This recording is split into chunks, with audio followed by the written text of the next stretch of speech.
Bonjour à tous et bienvenue dans l'interview. Notre invité aujourd'hui est Bernard Clairfailly, député et bourgmestre de Schaerbeek. Bonjour. Bonjour. Alors, la Diable Rouge Mania, vous êtes plutôt pour ou vous êtes plutôt lassé?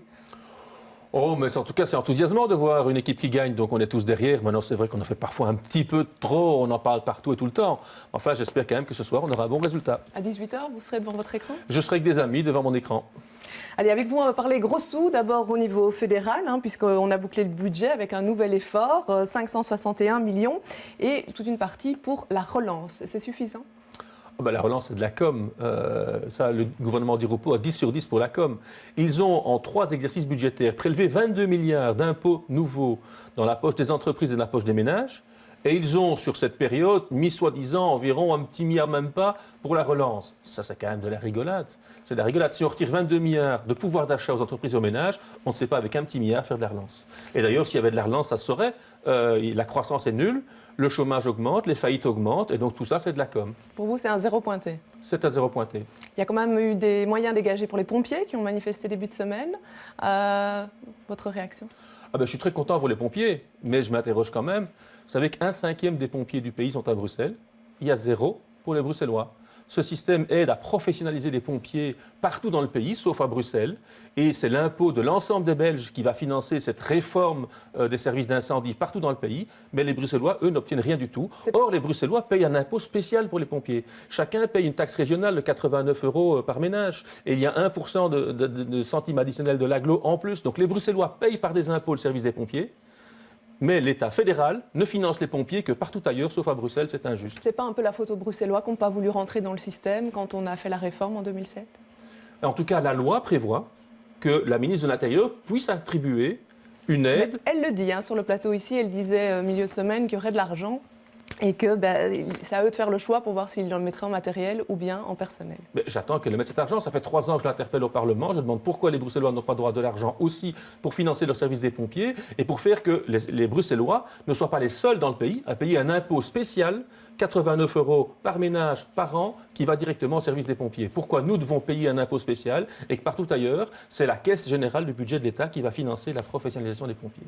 Alors, autre élément, le gel des salaires, il était évoqué finalement, le prolongement du gel des salaires, au-delà de 2014, il a été évoqué, finalement on y renonce. C'est une bonne solution? Je n'étais pas favorable à un gel des salaires. Je pense par contre qu'il y a un vrai problème de compétitivité et de compétitivité coût en Belgique et que pour ça, il faut plutôt prendre des mesures fortes en termes de réduction de la charge, des charges sociales qui pèsent sur le travail. Tout le monde le dit depuis longtemps, le gouvernement n'a pris aucune mesure là-dessus et ce serait d'ailleurs la seule vraie mesure de relance à prendre, baisser le coût du travail pour encourager l'emploi. Donc là, vous soutenez plutôt le PS, la FGTB qui sont contre la prolongation? Nous sommes plutôt contre le gel des salaires, mais à condition que l'on prenne des mesures pour la compétitivité et des mesures, comme je le dis, de baisse des charges. Si on ne prend pas de mesures, au contraire, la compétitivité va rester mauvaise, les entreprises vont dans des conditions difficiles et vont continuer à ne pas renouveler l'emploi ou faire diminuer l'emploi. Ce n'est pas bon non plus. Alors, on passe à la région. Le refinancement de Bruxelles, pour vous, ce n'était pas suffisant. Vous allez l'aborder à la Chambre? Nous avons déposé à la Chambre une proposition de loi spéciale qui va réformer la loi de financement. Le gouvernement va arriver avec ses propositions. La majorité nationale a fait un accord pour soi-disant refinancer Bruxelles à hauteur de 500 millions d'euros. Des études universitaires viennent de démontrer qu'il n'en est rien, puisque en même temps que l'on va donner 500 millions d'euros, 460 millions d'euros à Bruxelles, à l'autorité régionale, on va transférer à la Commission communautaire commune, à la COCOM, les allocations familiales, les maisons de repos, les soins de santé, avec un budget qui est insuffisant pour financer les politiques actuelles. L'un dans l'autre, les Bruxellois vont recevoir moins d'argent et la 6e réforme de l'État va être un programme d'austérité pour la région et pour les Bruxellois. Nous proposons, nous, comme nous l'avons toujours dit, qu'il faut prélever l'impôt sur le lieu de travail. Et si on prélève l'impôt sur le lieu de travail, les navetteurs qui viennent gagner leur vie ici contribueront aussi aux finances de la région bruxelloise et ça peut faire un refinancement de l'ordre de 600 à 700 millions d'euros réels à Bruxelles chaque année. Ce n'est pas une nouvelle piste, on en a déjà parlé lors de la dernière campagne électorale. Ce n'est pas évident à faire avaler ça aux Flamands ni aux Wallons. Non, ce n'est pas une nouvelle piste, mais l'esprit de la réforme de l'État, c'est de responsabiliser les régions. Chacune des régions va être responsabilisée pour ce qu'elle fait sur le plan économique. Nous, à Bruxelles, on va être responsabilisés sur les revenus de nos habitants avec la classe moyenne qui s'en va, avec la pauvreté qui augmente à Bruxelles, et donc une situation où Bruxelles aura de moins en moins de recettes et plus en plus de pauvreté, c'est ce qu'on constate maintenant. Mais on n'est pas responsabilisé sur l'emploi que nous créons au bénéfice des autres régions. Nous voulons être responsabilisés sur tout ce que Bruxelles fait pour contribuer à l'économie du pays. et donc notamment le fait qu'on procure de l'emploi aux navetteurs. Un argument qui avait été évoqué contre, c'était que ça entraînerait une délocalisation des administrations flamandes et puis d'autres entreprises qui sont liées. Écoutez, si les administrations de Flandre veulent aller en Flandre, ça c'est leur choix. Il n'y a pas de raison qu'ils s'installent à Bruxelles. La région bruxelloise appartient d'abord aux Bruxellois et pas à la Flandre. Le bureau du Parlement bruxellois, il a décidé de supprimer les indemnités de sortie pour les parlementaires et ce sera effectif dès à présent. La Chambre a décidé la même chose. Ce n'est pas changer les règles du jeu en cours de route ? C'est changer les règles du jeu en cours de route, bien entendu, mais on avait assisté à des exemples qui étaient franchement scandaleux. Quand on a une indemnité de sortie, c'est quelqu'un qui, après s'être engagé en politique, et c'est utile qu'il y ait des gens qui ont des compétences, qui s'engagent en politique, ne retrouve pas automatiquement un emploi.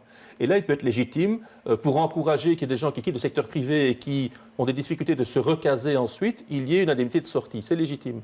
Par contre, quand quelqu'un retrouve automatiquement un emploi public par un accord politique, comme c'est le cas d'une députée socialiste, Mme Tito, qui a été nommée dans un parastatal bruxellois, ou c'est le cas de M. De Klerk, qui, n'étant plus député, va être président de Belgacom. Dans ce cas-là, ces gens retrouvent un revenu par un emploi public. Il n'y a pas de raison qu'ils aient une indemnité de sortie. Donc ça, vous soutenez ?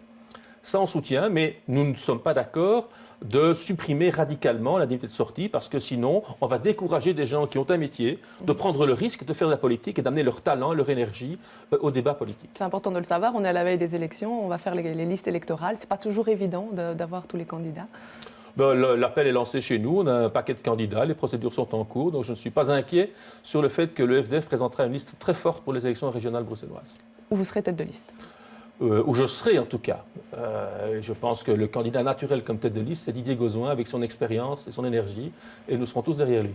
Allez, on revient aux finances, et cette fois-ci aux finances communales. Scarbeck, cette fois-ci, attaque le service public fédéral parce que vous avez un contribuable inconnu. Il y a un contribuable masqué que nous ne connaissons pas, qui introduit des recours auprès du ministère fédéral des Finances contre un impôt, qui est le précompte immobilier, dont la grosse partie de la recette est versée chaque année à la commune. Nous venons d'apprendre tout d'un coup que le directeur du ministère des Finances a donné raison à ce contribuable qui, depuis 1994, conteste contre un impôt. Mais c'est une somme importante et cette somme accumulée au fil du temps fait qu'on nous retire en une fois au moins, on ne sait pas le montant exact, au moins 12 millions d'euros. Vous pensez bien que quand j'ai les recettes et qu'en cours d'année, fin d'année, j'apprends qu'il me manque 12 millions d'euros, ça pose un grave problème d'équilibre des finances communales et nous attaquons l'État pour savoir de qui il s'agit, de quel conflit il s'agit, parce que nous aimerions savoir s'il est légitime ou non que ce contribuable ne paye pas ses taxes. Et là, vous allez attaquer en justice. Nous avons déjà attaqué, les plaidoiries ont eu lieu jeudi passé, et nous attendons une décision en justice pour avoir accès au dossier, pour savoir ce qui se passe, pour comprendre si ce contribuable doit ou ne doit pas payer. Il s'agit, soyons clairs, pas d'une personne privée, mais sans doute d'une grosse entreprise ou d'une grosse institution sur le territoire de Scarbeck. Nous avons 2-3 idées, je n'ose pas le dire maintenant en public, mais nous avons 2-3 idées, mais nous aimerions savoir qui c'est. Officiellement, on n'a pas de nom, mais dans l'écho de ce matin, on avançait le nom de Belgacom. Il y a d'autres rumeurs qui parlent de la RTB ou de la VRT. Qu'est-ce qu'il en est ? Je n'en sais rien. Je voudrais savoir ce qu'il en est. Nous aussi, nous faisons des supputations, nous cherchons à comprendre de qui il s'agit, mais on ne peut pas priver une commune du jour au lendemain de 12 millions d'euros qui nous sert à assurer les services de base pour les habitants. Ça finance les crèches, les écoles, la police, la sécurité, la prévention, la propreté. Je ne peux pas du jour au lendemain perdre 12 millions de recettes sans savoir d'où ça vient et comment ça se passe. Alors toujours au niveau des finances communales, on vous a déjà interpellé là-dessus, mais là, on a à nouveau une question qui vient sur Twitter de Benjamin Devos du PTB. Concernant l'augmentation des frais de garderie, alors comme vous le voyez, comment expliquer, malgré la pétition des parents, cette augmentation ? Scarbeck ne va pas faire marche arrière ? Non, nous estimons légitime de demander aux parents une contribution pour le prix des garderies. Le prix de nos garderies reste inférieur à 1 euro de l'heure. Nous ne pouvons pas offrir un service de garderie de qualité avec du personnel qui est formé, qui est en nombre suffisant, s'il n'y a pas une contribution des parents.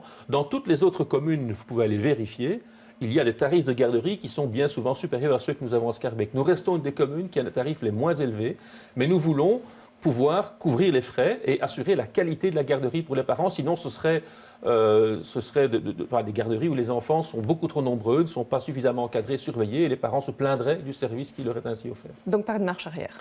Nous ne faisons pas de marche arrière sur le tarif et l'augmentation. Par contre, nous avons entendu la demande des parents et nous allons organiser des formules de paiement qui sont plus souples que les formules un peu brutales qui avaient été proposées dans un premier stade. Il pourra y avoir une mensualisation du paiement. Alors, une vidéo a fait un peu le buzz cette semaine concernant un commissariat de votre commune. Un commissariat après 22 heures, il n'y a plus personne, où on pouvait rentrer comme dans un moulin apparemment. Réaction?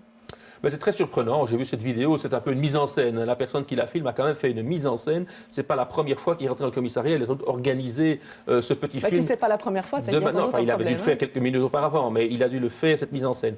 Il y a des éléments très troublants dans ce dossier. Nous menons une enquête. J'ai déjà quelques éléments qui indiquent qu'il y a matière à faire une enquête. Et nous cherchons à comprendre ce qui s'est passé. J'en dirai plus lorsque j'aurai tous les éléments. Votre chef de zone qui est décédé, qu'est-ce qu'il en est pour son remplacement? Nous avons à ce stade décidé de faire confiance à l'équipe qu'il avait mis en place lui-même et qui continue son projet et sa vision de la police, une police décentralisée, de proximité, une police polyvalente qui a donné d'excellents résultats puisque nous sommes la commune de Bruxelles où le taux de criminalité, le nombre de faits criminels a le plus diminué ces 10 dernières années, moins 30% en 10 ans et nous comptons continuer sur cette voie-là. C'est le meilleur hommage qu'on puisse rendre au commissaire Janssen. Mais là, il y a déjà un nom d'une personne et donc c'est le numéro 2, c'est M. Skowers qui était le numéro 2 qui continue le mandat de M. Janssen. Ok. Autre décès intervenu cette semaine, celui de Wilfried Martens. Un petit mot?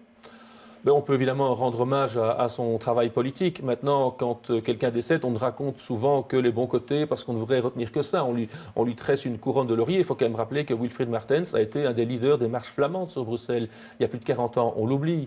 Que Martens est celui qui a, c'est vrai, construit le fédéralisme, mais le fédéralisme, il est incomplet. La région bruxelloise, sous son poste de Premier ministre, est resté 10 ans au frigo. Et quand on a créé la région bruxelloise, on ne lui a pas donné ni sa vraie dimension géographique, ni un financement suffisant. Si on revoit la loi maintenant, c'est parce que, comme le FDF le dit depuis très longtemps, Bruxelles est mal financée. Et enfin, une institution qui n'est pas très démocratique, qui donne un poids excessif à la communauté néerlandophone dans Bruxelles, qui fait que son fonctionnement est compliqué. Et donc, moi, j'aurais aimé qu'on rappelle aussi ces éléments-là, même si on peut souligner son travail et sa carrière politique. Très bien. Je vous remercie d'être venu dans cette interview. Je vous remercie de nous avoir suivis.